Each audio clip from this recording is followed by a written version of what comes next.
Welcome back to another episode of The Urban Revolution, a series where we discover fresh and unique stories of youth cultures here in Singapore. In this episode, we'll be diving into something rather familiar to many of us, hustle culture. In simpler terms, it refers to one overworking and pushing oneself past their limit to achieve success. In this day and age, we see our society relentlessly striving towards success through countless hours of working and studying in hopes of achieving productivity.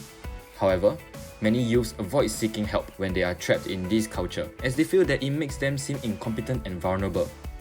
Today, we have two young individuals joining us to share their experience with hustle culture and how they overcame the many obstacles that hindered their way. Let's go meet them. Hi, my name is Wan Yi, and currently I'm studying in LaSalle full-time, and I'm also the co-owner of an acai affair at Westgate and Email. Currently, with the new outlet, there's a lot of things to do. There is training of staff, admin work, and then with that, I also have school. During my free time, I will try to do some of my design stuff as well. Also try to set aside some time for my family and friends.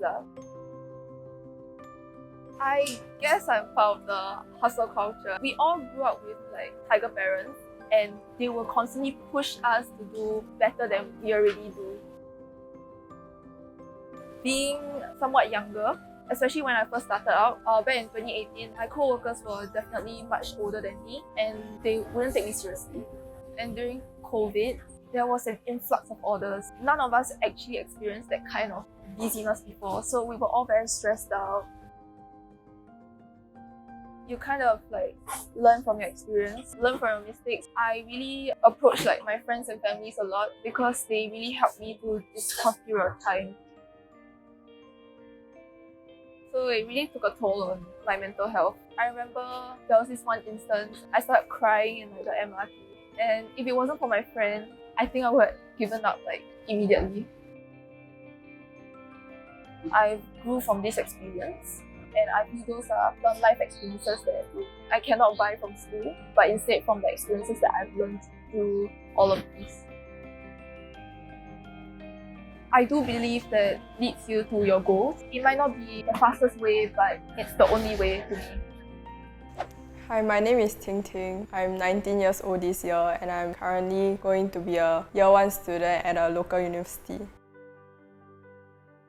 In J2, I usually slept from 4 AM to 6 AM and the rest of the day will just be spent studying. I don't really have a lot of time to relax. It was just multiple mini breaks in between where I would just maybe watch YouTube or scroll IGTV. I feel generally I'm very busy and I will feel guilty if let's say I cannot keep up to the pace where I position myself to be at. I think that people generally just want to live up to societal expectations. During my journey in JC, the COVID-19 situation created an extended term 3, which made it very hard because there was a lot of studying to be done. I'll try to do more things than I actually can, but I'll end up not being able to achieve all of them, and then I'll feel very disappointed with myself. I think my mental health was affected at that point of time where I was actually trying to study for my block test because it was just too many things that I have to complete such that I will break down once or twice every 1 week. I found some of my poly friends, then I talked to them as well as those online hotlines and counsellors. When I chanced upon this book called Essentialism, told me to prioritize what was essential and it was very effective for me. As individuals, we have a lot of things to accomplish at the end of the day, but it is very traumatizing if we actually list out all the deadlines and try to complete it together at the same time. So I think that we should take baby steps which can lead us to climb further and higher towards our goals. Wow, both Wani and Ting Ting have indeed come a long way, persevering and overcoming various obstacles set in their paths. We see that hustle culture is somewhat inevitable in our society.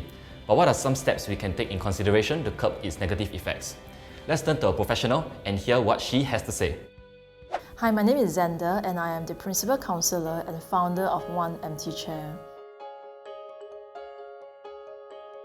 I think one of the positive takeaway is that by putting in more hours at work, they are able to gain more experience. The negative aspect would come in areas that they neglect. When they spend too much time at work, certain results would be expected out from what they put in. So when these results are not gained, then self-esteem and self-worth might be hurt. We have been taught that we need to put in a lot of effort. Kids has been sent to go for tuition, so and the longer hours being put in school. So this translates to the idea that devotion, longer time, more effort needs to be put in order to succeed. I think support is very important, be it from professional or be it from families or friends or even colleagues who might be able to understand better of what they are going through. At the same time, not to adopt a black and white thinking, such as is either this or that.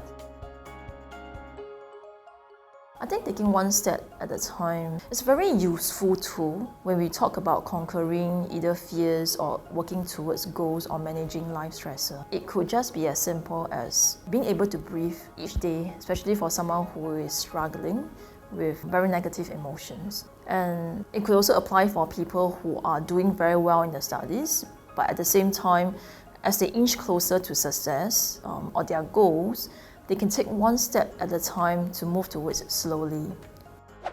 Now that we have learned more about the hustle culture, let's take a conscious step to always remember that life is a journey, not a destination. And with that, we have come to the end of this episode. Stay tuned to catch the other episodes of The Urban Revolution. Bye!